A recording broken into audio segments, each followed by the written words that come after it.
بین الاقوامی ادارے آکسفام کے مطابق دنیا کے 62 امیر ترین لوگوں کے پاس پوری دنیا کی 50% دولت جمع ہے۔ اس وقت دنیا میں سرمایہ دارانہ نظام غالب ہے جس کے اثرات ہر طرف دکھائی دیتے ہیں، چاہے بنگلہ دیش کا ایک فیکٹری ورکر ہو جو ہر مہینے صرف $60 کماتا ہے، یا چاہے ایک ٹیکسی ڈرائیور ہو یا مزدور۔ یہی سرمایہ دارانہ نظام ان کا بری طرح معاشی استحصال کرتا ہے، جس وجہ سے اس کو بدترین نظاموں میں سے بہترین نظام کہا جاتا ہے۔ تو کیا ہم اس نظام کے جھوٹے دعووں پر یقین کریں؟ کیا ہم واقعی اس غیر منصفانہ دولت کی تقسیم پر خاموش رہیں جو اس نظام کے تحت دنیا کی 50% دولت 62 امیر ترین لوگوں کی جاگیر بنا دیتی ہے؟ یا ہمارے پاس ایسا کوئی متبادل نظام موجود ہے؟ اس ویڈیو میں ہم اس متبادل نظام پر روشنی ڈالیں گے جو اسلام ہمیں دیتا ہے۔ کئی صدیوں سے اسلامی تہذیب نے سائنس اور طبیعیات کے شعبوں میں خاصی ترقی کی ہے۔ یہ اسلام کا اقتصادی نظام ہی تھا جس کے تحت مسلمانوں نے ترقی کی منزلیں طے کی۔ آئیں یہ سمجھتے ہیں کہ سرمایہ دارانہ نظام اور اسلام کے اقتصادی نظام میں کیا فرق ہے۔ یہ موضوع چونکہ کافی طویل ہے، اس لیے تفصیلات کو اس مختصر ویڈیو میں نہیں بیان کیا جا سکتا، البتہ تفصیلات جاننے کے لیے نیچے دیے گئے لنکس ملاحظہ کریں۔ سرمایہ دارانہ نظام میں معاشی مسئلے کو انسانوں کی لامحدود خواہشات اور محدود وسائل کے مسئلے کے طور پہ پیش کیا جاتا ہے، جس کا مطلب ہے کہ ہر شخص چاہتا ہے کہ اس کے پاس پیسہ، گاڑیاں، بڑا گھر اور نئی ٹیکنالوجی ہو جس کو پانے کے لیے وہ ہر وقت محنت کرتا رہتا ہے۔ لہٰذا سرمایہ دارانہ نظام اس مسئلے کا حل بھی اسی طرح دیتا ہے کہ انسانوں کی خواہشات کو پورا کرنے کے لیے جتنا ہو سکے تمام اشیاء کی پیداوار کو بڑھایا جائے۔ یہی وجہ ہے کہ ماہرین GDP یعنی قومی پیداوار کی پیمائش اور اس کے متعلق تجزیے کرتے نظر آتے ہیں۔ اس کے برعکس اسلام معاشی مسئلے کو بالکل الگ انداز میں دکھاتا ہے۔ اسلام انسانوں کی ضروریات اور خواہشات کے درمیان فرق کرتا ہے۔ لہٰذا اگر کوئی شخص خود اس قابل نہیں کہ ان ضروریات کو پورا کر سکے تو اس وقت اس کی بنیادی ضروریات کی ذمہ داری اسلامی ریاست پر ہوتی ہے۔ ان بنیادی ضروریات میں کھانا، کپڑا، رہائش اور طبی امداد شامل ہیں۔ بنیادی ضروریات کے علاوہ انسانوں کی خواہشات عیش و آرام کے لیے ہوتی ہیں جن کی ذمہ داری اسلامی ریاست پر نہیں ہوتی۔ لہٰذا اسلام کے مطابق ایک معاشرے کا بنیادی معاشی مسئلہ دولت کی غیر منصفانہ تقسیم ہے، نہ کہ اشیاء کی کم پیداوار۔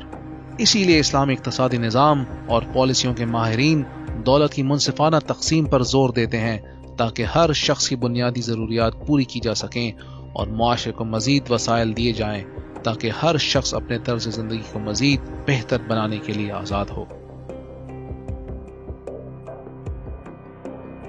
سرمایہ دارانہ نظام نے دنیا کو قومیت کی بنیاد پر تقسیم کیا ہوا ہے، جس وجہ سے موجودہ قومی ریاستیں خوش سالی اور بڑھتی ہوئی غربت کو دور کرنے کے لیے دوسری ریاستوں کی مدد کرنے کو اپنی ذمہ داری نہیں سمجھتی۔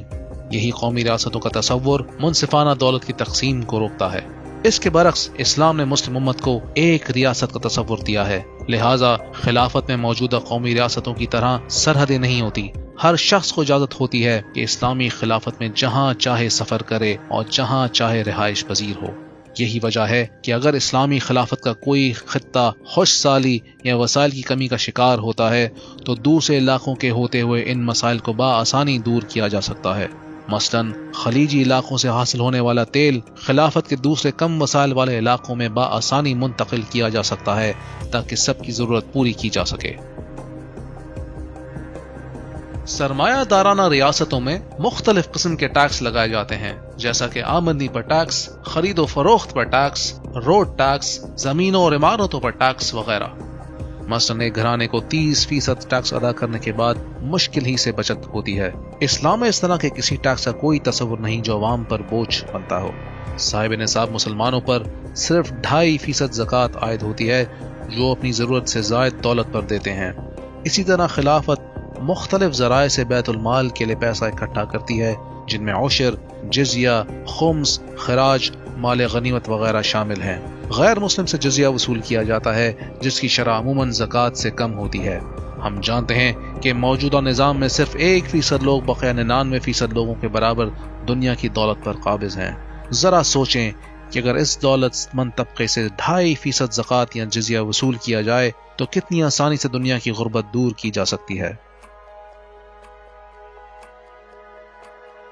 سرمایہ دارانہ نظام میں ہر طرح کے وسائل کی نجکاری کی اجازت ہے، چاہے وہ تیل اور گیس کے ذخائر ہوں یا توانائی پیدا کرنے کے وسائل۔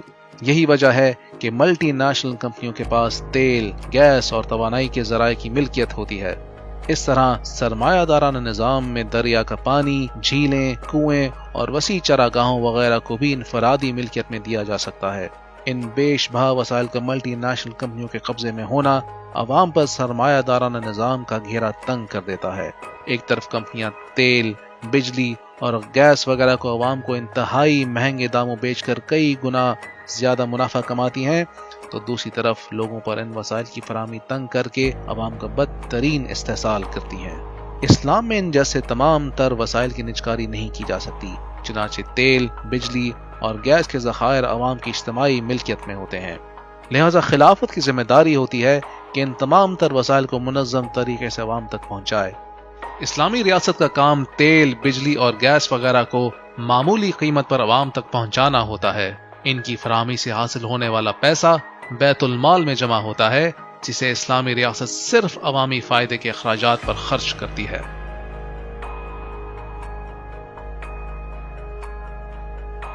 سرمایہ دارانہ نظام میں لوگ بینکوں میں پیسے جمع کر کے سود کماتے ہیں، جس کی وجہ سے پیسہ معاشی سرگرمیوں میں کم خرچ ہوتا ہے، لہٰذا وقت کے ساتھ نوکریوں اور کاروبار کے مواقع کم سے کم ہوتے جاتے ہیں، کیونکہ سرمایہ صرف چند شعبوں میں محدود رہتا ہے۔ اس کے برعکس اسلام دولت کو جمع کرنے کی بجائے معاشی سرگرمیوں میں خرچ کرنے پر زور دیتا ہے، کیونکہ اسلام میں سود حرام ہے، لہٰذا لوگ پیسے کو جمع رکھنے کی بجائے منافع بخش کاروبار میں لگانے کو ترجیح دیتے ہیں، جس سے پیسہ گردش میں آتا ہے اور معیشت ترقی کرتی ہے۔ یہی وجہ ہے کہ اسلام کے نفاذ سے کاروبار اور نوکریوں کے مواقع پیدا ہوتے رہتے ہیں۔ اسلام زمینداروں کو اپنی قابل کاشت زمینیں استعمال کرنے پر زور دیتا ہے، کیونکہ اسلام میں ایسی زمینوں کو کرائے پر دینے کی اجازت نہیں۔ اگر وہ باڑ لگائی گئی زمینیں کاشت کے لیے استعمال نہیں کرتے یا کسی دوسرے کو نہیں دیتے تو اسلامی ریاست کچھ عرصے بعد اس زمین کو صحیح ہاتھوں میں منتقل کر دیتی ہے تاکہ زرعی یا صنعتی پیداوار میں کمی نہ آئے۔ البتہ اشیاء جیسے گاڑی، بنگلہ وغیرہ کی خریداری کے لیے خلافت میں بھی حلال طریقے سے پیسہ جمع کیا جا سکتا ہے، کیونکہ وہ پیسہ بالآخر معیشت میں ہی استعمال ہوتا ہے، نہ کہ کچھ مخصوص سودی اداروں میں۔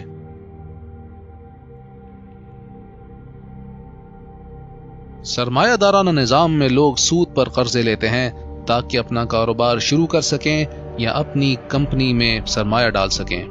اس طرح کمپنی کو مزید پھیلانے کے لیے اس کے شیئر اسٹاک مارکیٹ میں فروخت کیے جاتے ہیں۔ جب کسی کمپنی کا دیوالیہ ہوتا ہے تو اس کے مالکان یعنی شیئر ہولڈرز اپنا سرمایہ کھو بیٹھتے ہیں، البتہ قرضے پورے کرنے کے لیے کمپنی کے اثاثوں کے علاوہ مالکان کی ذاتی دولت استعمال نہیں ہوتی۔ یہ اس لیے کہ لمیٹڈ لائبلٹی یعنی محدود مقروضیت کا ہونا ایک طرف مالکان کی ذاتی دولت بچاتا ہے تو دوسری طرف ان قرض دہندوں کا نقصان کرتا ہے، کیونکہ وہ لمیٹڈ لائبلٹی کے ہوتے ہوئے مالکان کی ذاتی دولت سے قرض وصول نہیں کر سکتے۔ چاہے ان مالکان کے پاس بینکوں میں ذاتی دولت کئی بلین ڈالر ہی کیوں نہ ہو، کوئی ذاتی پیسہ ان کی کمپنی کے قرض ادا کرنے کے لیے استعمال نہیں ہوتا، جبکہ اسلام میں مقروض کو پائی پائی کا حساب دینا ہوتا ہے اور مرنے کے بعد بھی اس کے لواحقین پر قرض ادا کرنے کی ذمہ داری عائد ہوتی ہے۔ اگر اسلامی ریاست کو یہ معلوم ہو کہ مرنے سے پہلے اس شخص کو قرض ادا کرنے کی نیت تھی تو وہ خود اس قرض کو ادا کرتی ہے، چاہے اس کی وراثت میں اتنا مال نہ بھی ہو۔ چنانچہ اگر کچھ افراد کاروبار کے لیے کمپنی کھولتے ہیں تو کمپنی کے دیوالیہ ہونے پر ذاتی دولت سے بھی قرض ادا کرنا ہوتا ہے، کیونکہ اسلام میں لمیٹڈ لائبلٹی کا تصور نہیں۔ مزید یہ کہ کاروبار کرنے کے لیے اسلام نے پارٹنرز یعنی شراکت داروں کو قریب سے جاننے پر زور دیا ہے، جبکہ سرمایہ دارانہ کمپنی میں شیئر ہولڈرز یعنی حصہ داروں کو جاننا ضروری نہیں ہوتا۔ اسی طرح اسلام میں سارے پارٹنرز کاروبار کی فیصلہ سازی میں برابر کا حق رکھتے ہیں، جو کہ سرمایہ دارانہ کمپنی سٹرکچر میں نہیں ہوتا۔ پھر اسلام کے اقتصادی نظام کے تحت کوئی ایسی کمپنی بنائی ہی نہیں جا سکتی جو حرام مال فروخت کرے یا اسلام کے کسی قانون یا اصول کے خلاف ہو، جیسا کہ شراب، زناکاری اور سودی کاروبار وغیرہ۔ چونکہ سرمایہ دارانہ نظام میں کمپنیز عوامی شیئرز اور سودی قرضوں سے سرمایہ حاصل کر کے زیادہ وسیع ہو جاتی ہیں، لہٰذا ایک عام فرد کا چھوٹے پیمانے پر کاروبار شروع کرنا اور پھر بڑی ملٹی نیشنل کمپنیوں کے مقابلے کھڑے ہونا ناممکن ہوتا ہے۔ بڑی سرمایہ دارانہ کمپنیز ان چھوٹی کمپنیز کو عموماً خرید لیتی ہیں تاکہ کاروبار میں مقابلے کو ختم کر سکیں اور اپنی اجارہ داری قائم کر سکیں۔ مثلاً جب ہم کولڈ ڈرنک وغیرہ خریدتے ہیں تو شاید ہی کوئی چھوٹا برانڈ سپر مارکیٹ میں فروخت ہوتا دکھائی دیتا ہے۔ عموماً پیپسی کولا اور ریڈ بل ہی بین الاقوامی سطح پر غالب نظر آتی ہیں۔ مزید ان جیسے مشہور برانڈز اضافی شکر، مصنوعات اور کئی نقصان دہ اشیاء کے استعمال کرتے ہیں جو مقبولیت کی بنا پر اور مد مقابل کوئی متبادل نہ ہونے کی وجہ سے ڈھیر فروخت ہوتی ہیں۔ یہی وجہ ہے کہ موجودہ دور میں ملٹی نیشنل کمپنیز کے پاس کچھ ملکوں تک سے زیادہ دولت ہے۔ ان سرمایہ دارانہ کمپنیز کے پاس بھرپور طاقت اور پیسہ ہوتا ہے جس کے ذریعے لابی کے سماج سے وہ قوانین پر اثر انداز ہوتی ہیں۔ اس طرح جاگیردار جمہوریت کے ذریعے اپنے مفادات کے لیے قوانین بنواتے ہیں۔ اس کے مد مقابل اسلام کے اقتصادی نظام میں کمپنیز کی جاگیرداری قائم ہونا ناممکن ہوتا ہے کیونکہ وہ اسٹاک مارکیٹ اور سودی قرضوں کے ذریعے پیسہ نہیں سمیٹ سکتی۔ اس کی کئی وجوہات ہیں۔ اسلام میں سود حرام ہونے کی وجہ سے بڑے قرضوں کے ذریعے جاگیرداری نہیں بڑھائی جا سکتی۔ کاروبار کے لیے کمپنی بنانے سے پہلے فردی حیثیت سے پارٹنرز یعنی شراکت داروں کا آپس میں تعلق اور جان پہچان ہونا ضروری ہے۔ پیسے کو بینک میں رکھ کر سود نہیں کمایا جا سکتا، لہٰذا کاروبار یا دوسری معاشی سرگرمیوں کے ہوتے ہوئے دولت گردش میں رہتی ہے۔ اسلام میں چھوٹی اور درمیانی درجے کی کمپنیز ہوتی ہیں جو مارکیٹ میں مقابلہ ہونے کی وجہ سے اعلیٰ مصنوعات سستے داموں فراہم کرتی ہیں۔